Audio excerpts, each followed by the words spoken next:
লন্ডনে বাঙালির জীবনের একটা নতুন এপিসোডে আপনাদের সকলকে স্বাগত। আশা করি যে যেখান থেকেই দেখছেন সবাই ভালো এবং সুস্থ আছেন। আজ 10ই সেপ্টেম্বর। দেশ থেকে গতকাল ফিরে এসে লন্ডনে আমাদের আজ প্রথম দিন। আর আজ থেকেই আমাদের লন্ডনের স্বাভাবিক নিত্য জীবনের শুরু। এখন সকাল 7:30 বাজে। ঘুম থেকে উঠেই প্রথম কাজ হলো লিয়ানাকে রেডি করে নার্সারিতে দিয়ে আসা। লিয়ানার নার্সারিটা আমাদের বাড়ি থেকে মোটামুটি 4-5 মিনিটের হাঁটা রাস্তা। বাড়িতে এসে প্রথম কাজ হলো কেটেলটাকে অন করে দেওয়া। এবার একটা বেশ কড়া কড়া করে কফি বানিয়ে খাবো। এখন ঘড়িতে 7:45 বাজছে আর অফিসে লগ ইন করতে হবে 8টার সময়। আপনারা হয়তো অনেকেই জানেন আমার ওয়ার্ক ফ্রম হোম, তাই বাসে ট্রেনে চেপে অফিস যাবার কোনো ঝঞ্ঝাট নেই। আর এই যে বক্সটা দেখছেন, এটাতে চকলেট আছে। আমরা যেদিন বাড়ি ঢুকলাম, বাড়ির চাবিটা প্রতিবেশীর হাত থেকে নেওয়ার সময় ওরা আবার এই চকলেট বক্সটা আর এই নীল রঙের কার্ডটা দিয়েছিল। আমরা যেদিন ইন্ডিয়াতে গেলাম ওদের বলে গিয়েছিলাম গার্ডেনের সবজিগুলো নিয়ে খেতে, তারই একটা থ্যাংক ইউ হিসাবে এটা আমাদের দিয়েছে। চলুন এই কাঠের ক্যালেন্ডারটাই আজকের ডেটটা ফিক্স করে দিই। সারাদিনে যতবার এটার দিকে তাকাবো ততবার আজকের ডেটটা নিয়ে আর চিন্তা করতে হবে না। সকালবেলায় আমার মেয়ে আর হাজবেন্ড প্রায় একই সময় বেরিয়ে যায়। সারাদিনই আমি বাড়িতে প্রায় একা, অফিসের কাজে ব্যস্ত। আমার অফিস প্রতিদিন প্রায় 1টার সময় শেষ হয় আর লিয়ানা আসে 3টের সময়। এই 2 ঘন্টায় আমি নিজের কাজগুলো সেরে ফেলি। রান্না করা, বাড়ি গোছানো, গার্ডেনিং, এই সবই হয় এই 2 ঘন্টায়। লিয়ানা আর ওর ড্যাডি সারাদিনের খাবারটা বাইরেই খায়। লিয়ানা নার্সারিতেই ব্রেকফাস্ট থেকে একদম বিকেলে স্ন্যাক্স অবধি পুরো খাবারটাই ওখানে দেয়। বেশ হেলদি এবং ভ্যারাইটিস খাবার দেয় জানেন। তবে মাসিক চার্জটাও মারাত্মক, প্রায় ইন্ডিয়ান টাকায় 1,20,000 লাগে মাসে। চলুন গল্প করতে করতে আবার অফিসের টাইম হয়ে গেল। অফিস কমপ্লিট করে আবার আসছি। এখন দুপুর 1টা বাজে। সবে অফিস শেষ হলো। রান্না করব কিন্তু বাড়িতে কিচ্ছু সবজি নেই। গতকাল তো শাশুড়ির দেওয়া খাবারই পুরো দিনটা চলে গেছে, কিন্তু আজ সামান্য একটু চিকেন কিমা ছাড়া আর কিছুই নেই। ভাবছি বাগানে 2-1টা সবজি পাওয়া গেলে আজকের মতো সেটা দিয়েই ম্যানেজ করে নেব। বাবা, এই নাশপাতিগুলো কি বড় হয়েছে! ছোট ছোট দেখে গিয়েছিলাম, এখন দেখছি ভীষণ বড় হয়েছে। এই যা, একটু হাত ঠাকাতেই পড়ে গেল। ভীষণ পেকেছে। কি সাইজটা দেখুন! এটারও দেখুন, এটা তো পেকে লাল হয়ে গিয়েছে একদম। এই যে আরো একটা। মাত্র 3টেই নাশপাতি ছিল গাছে আর 3টেই ভীষণ বড় হয়েছে। সত্যি সাইজগুলো দেখে আমার যে কি আনন্দ হচ্ছে! নিজের হাতে গাছ লাগিয়ে এত সুন্দর ফল হলে খুবই আনন্দ হয়। এই যে এইদিকে কটা হলুদ রাসবেরি একদম পেকে নরম হয়ে গিয়েছে। রাসবেরি সাধারণত লাল রঙেরটাই বেশি দেখতে পাওয়া যায়, হলুদ জাতটা খুব কম দেখা যায়। আমি 2 ধরনেরই লাগিয়েছিলাম এবছর, তবে লালটায় একটাও ফল আসেনি। হলুদগুলোতে দেখছি প্রচুর পরিমাণে ধরেছে। 2টো আপেলের গাছও আছে আমার বাড়িতে, তবে একটাতেই এবছর ফল ধরেছে। খুব লাল হয়নি যদিও, তবুও খাওয়ার মতোই হয়েছে মনে হচ্ছে। খালি মুখে যদি না খাওয়া যায় তাহলে ওটা দিয়ে আবার কিছু বানিয়ে নেব। আপেলের কেকটা খেতে খুব ভালো হয়। সেপ্টেম্বরেই ভীষণ ঠান্ডা পড়ে গেছে এবছর লন্ডনে। এখন প্রায় 12-13 ডিগ্রি বাইরে। ফলমূল সবজি সবকিছুরই সিজন শেষের মুখে। এখন নতুন করে কিছু হয়তো আর কোনো সবজি ধরবে না, কিন্তু যেগুলো 2-3 সপ্তাহ আগে ধরেছিল সেগুলো হয়তো পেকে খাওয়ার মতো হয়ে গেছে। এই যে এখানে কটা দারুণ টমেটো ধরেছে, শুধু লালগুলোই আমি তুলে নেব। যেগুলো সবুজ আছে সেগুলো আবার একটু পাকতে দেব। পেকে গেলে ওগুলো আবার কোনোদিন তুলে রান্না করে খাওয়া হবে। লন্ডনে মোটে 3টে মাস কিচেন গার্ডেনে সবজি ফলমূল এইসব ফলানো যায়। ওই ধরুন জুন থেকে অগাস্ট, তখন ঠান্ডাটা একটু কম পড়ে, তবে একদম চলে যায় না। এই সময়টা কোনো কোনো দিন ভীষণ গরম হলেও মাঝে মাঝে আবার 1-2টো ভীষণ ঠান্ডা দিনও চলে আসে।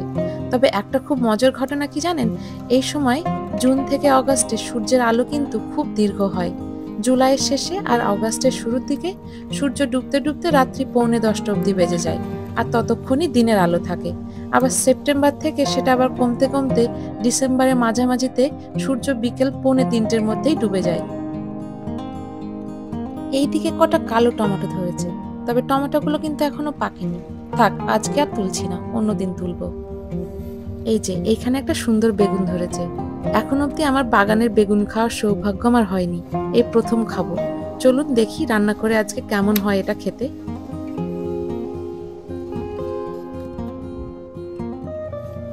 ক্যাপসিকামের গাছগুলো মনে হচ্ছে আর বাঁচবে না, তবে 2-4টে ফল কিন্তু এখনো আছে। আজকে দুটো তুলি, তারপর দেখা যাক কি হয়। ফুল তো এখন নেই গাছে, তবে আর মনে হয় ফুলও আসবে না, এইটাই ওদের সিজনের শেষ।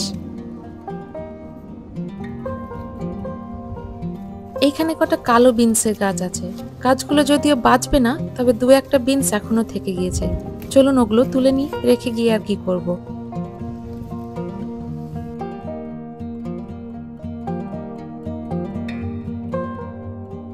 এই যে আমার এই বছরের বাগান করার সব থেকে বড় প্রাপ্তি এগুলো। এই ভিন্ডিগুলো একদম বীজ থেকে আমি বড় করেছি। ইন্ডিয়া চলে যাবার আগে গাছগুলোকে খুবই ছোট রেখে গিয়েছিলাম। আশাও করিনি যে গাছগুলো লন্ডনের এই ঠান্ডা আবহাওয়ায় আর বেঁচে থাকবে। আমি তো গার্ডেনের দরজা খুলে আজ অবাক, এতগুলো ভিন্ডি ধরেছে।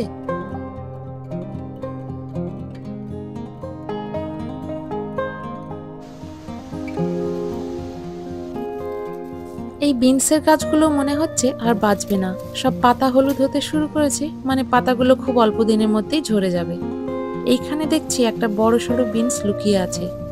বাবা, দেখে মনে হচ্ছে 1 হাত লম্বা হবে, সত্যি ভীষণই বড়। গার্ডেনের দরজা খুলে আমি কিন্তু এতগুলো সবজি পাবো এক্সপেক্ট করিনি। যাক, যা হলো তাতে আজকের খাবারটা হয়ে যাবে।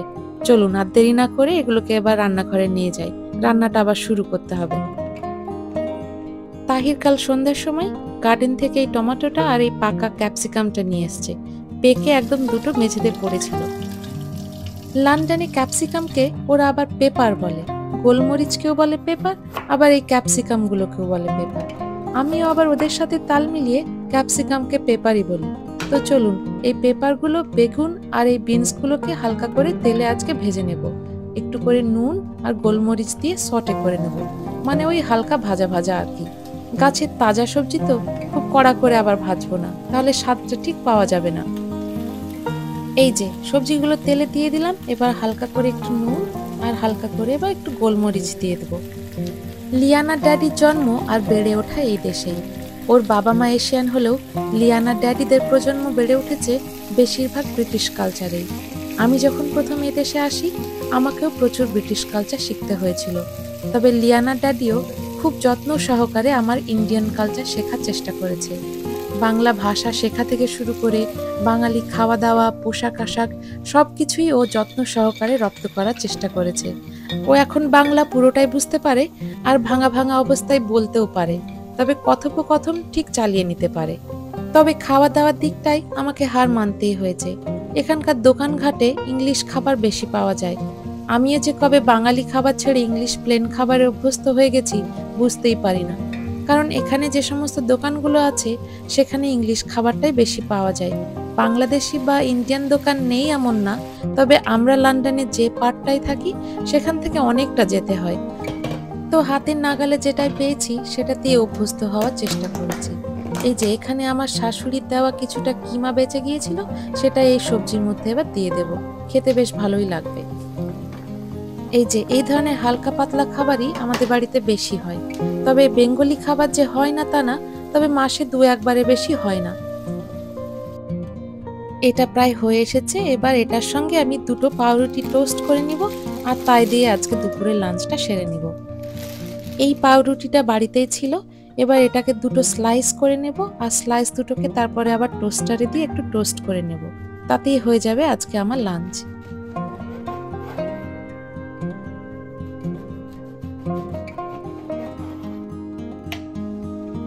এই ধরনের খাবার পুরো ইউরোপ জুড়েই খুব প্রচলিত। এই যে 2টো পাউরুটি দেখছেন আর একটু হয়তো সালাড বা একটু সবজি, এইভাবেই দুপুর বা রাত্রে খাবারটাই অনেকেই সারে। আরো অন্য ধরনের খাবার আছে, আর ওর পরের ব্লগে আরো আপনাদের সঙ্গে সেগুলো তুলে ধরার চেষ্টা করব। তবে দেখুন, এই যে প্লেটে নিয়ে নিলাম হালকা করে একটু যে সবজিটা বানালাম, এইবার ওই টোস্ট দুটো নিয়ে এসে সাইডে দিয়ে দেব। এই যে হয়ে গেল আজকের আমার লাঞ্চ। এখন 3টে বাজে, লিয়ানাকে পিক আপ করার সময় হয়ে গেছে। 2 বোন মিলে বেরিয়ে পড়েছি, লিয়ানাকে পিক আপ করবো, তারপরে একটু হাঁটাহাঁটি করব, একটু কফি খাবো, তারপরে একটু শপিং করে তারপরে বাড়ি চলে আসবো। এই যে লিয়ানাকে পিক আপ করে নিলাম, এবার সবাই মিলে হাঁটতে হাঁটতে এবার একটু কফি শপের দিকে যাব। বিকেলবেলা একটু কফি না খেলে হয় না জানেন। কফি খাওয়াটা ব্রিটিশ কালচারের একটা বড় অঙ্গ। আমাদের দেশে যেমন চায়ের দোকানগুলো খুব ভোর ভোর খুলে যায়, কফি শপগুলোও এখানে সেরম ভোর ভোর খুলে যায়। তবে একটাই পার্থক্য, কফি শপ বিকেল হতে না হতেই বন্ধও হয়ে যায়। বিকেলের দিকে এখানে তেমন কেউ আর কফি খায় না, ওই রাত্রে ঘুম আসবে না বলে। তাই বিকেলের দিকে তেমন কিছু কফি শপ খোলাও পাওয়া যায় না। এখানকার দোকানগুলোর একটা বিশেষত্ব কি জানেন, এখানে ওরা যখন যেই সময়টায় দোকান বন্ধ করব বলে ঠিক সেই সময়টা ওরা বিক্রি বন্ধ করে দেয়। কোনো কারণে যদি দোকানটা খোলাও থাকে তাহলেও কোনো কিছু আর বিক্রি করবে না। এখানে রোড ক্রস করার একটা বিশেষ উপায় আছে। ওই যে কালো মেশিনটা দেখালাম, ওতে একটা বাটন আছে। ওই বাটনটা টিপলে ওই যে সামনে সবুজ আলোটা দেখছেন ওটা জ্বলতে শুরু করবে। যতক্ষণ লাল আলো থাকবে ততক্ষণ রাস্তা ক্রস করা যাবে না, যেই আলোটা সবুজ হবে তখন রাস্তা ক্রস করা যাবে।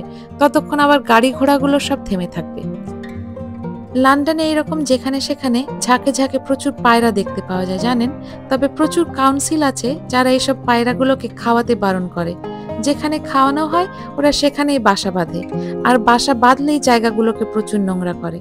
নোংরা জায়গা কাউন্সিল থেকে পরিষ্কার করতে প্রচুর খরচা হয়, সেই কারণে ওরা পায়রাদের খাওয়াতে বারণ করে। তবে আমার তো পায়রাগুলোকে দেখতে বেশ মজা লাগে। এই যে কথা বলতে বলতে যে দোকানটায় যাব বললাম সেখানে চলে এসেছি। এই দোকানটার নাম মরিসন। এটা একটা ইংলিশ চেইন বিজনেস, তবে এটাকে আমাদের এখানকার মুদিখানার দোকান বলতে পারেন। এখানে মুদিখানা যাবতীয় আইটেম সমস্ত কিছুই পাওয়া যায়।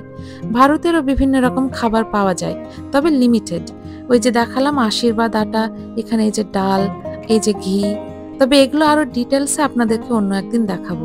আজ যে কারণে এসেছি চলুন সেইটাই কিনে নিয়ে যাই।